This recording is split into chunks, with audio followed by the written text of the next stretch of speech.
नमस्कार, आप देख रहे हैं द हिंद 24 न्यूज और मैं हूं आपके साथ साक्षी।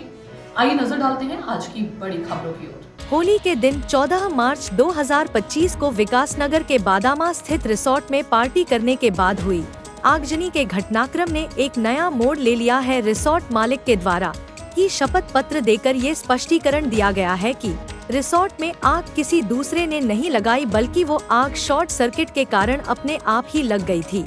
जिसके बाद अब इस शपथ पत्र में दिया गया ये स्पष्टीकरण कई लोगों के गले से नीचे नहीं उतर पा रहा है। यहाँ तक कि इस शपथ पत्र के सामने आने के बाद अब तो खुद एसपी देहात रेणु लोहानी ने फायर डिपार्टमेंट से सहयोग और जानकारी लेकर इस मामले की संपूर्ण जांच करवाए जाने की बात भी कही है। उन्होंने स्पष्ट किया कि इस पूरे मामले की जांच करवाकर ये पता लगाने का प्रयास किया जाएगा कि आगजनी की इस घटना की सच्चाई आखिरकार क्या है, क्योंकि पहले खुद रिसोर्ट के मालिक ने ही ये बताया था कि कुछ लोगों के द्वारा आगजनी की गई है और अब वहीं दूसरी और रिसोर्ट मालिक के द्वारा ही ये शपथ पत्र दिया गया है, जिसमें इस सारे घटनाक्रम को अब शॉर्ट सर्किट बताया जा रहा है। बड़ा सवाल तो यह है कि अगर आग शॉर्ट सर्किट से लगी थी तो एफआईआर दर्ज क्यों करवाई, प्रशासन को गुमराह क्यों किया गया। होली वाले दिन एक आगजनी वाला मामला सामने आया था, जिसमें देखा जा रहा है कि शिकायतकर्ता द्वारा एक शपथ पत्र दिया गया है और कहा गया है कि जो आग जो है शॉर्ट सर्किट से लगी थी। हालांकि उसमें कई लोगों की गिरफ्तारी भी हो चुकी है। क्या कहना चाहेंगे? ये दिनांक 14 तारीख को दिन के 2:30 से 3 बजे के बीच की घटना थी, जहाँ पर बादामवाला में एक आनंद वाटिका नाम से एक रेस्टोरेंट था, जिसमें अलग अलग हट्स बनी हुई थी। लगभग 9 केबिन बने हुए थे उसमें और एक किचन थी। तो वहाँ पर दो पक्षों के बीच में आपस में झगड़ा हुआ और उसके पश्चात दोनों पुलिस मौके पर पहुंची थी और दोनों पक्ष में मामला शांत हो गया था। दोनों पक्ष वापस चले गए थे। उसके पश्चात दोबारा जब वहाँ पर आगजनी की सूचना आई तो पुलिस दोबारा मौके पर पहुंची और फायर को बुलाकर वहाँ पर आग को कंट्रोल किया गया।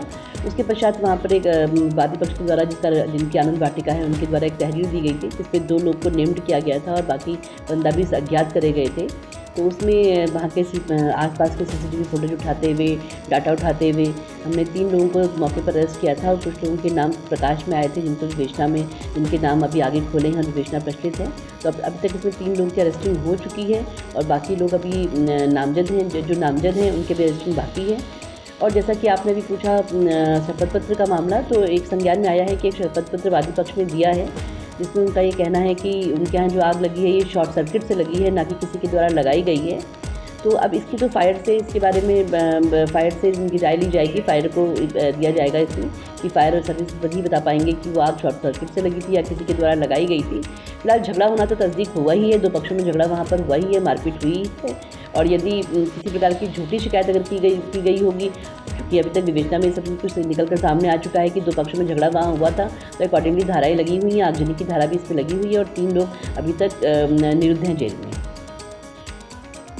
मैम, जो ये शॉर्ट सर्किट का प्रकरण भी सामने आ रहा है, तो मैम कहीं ना कहीं इसमें प्रशासन की कार्रवाई को भी सवाल खड़े करे जा रहे हैं।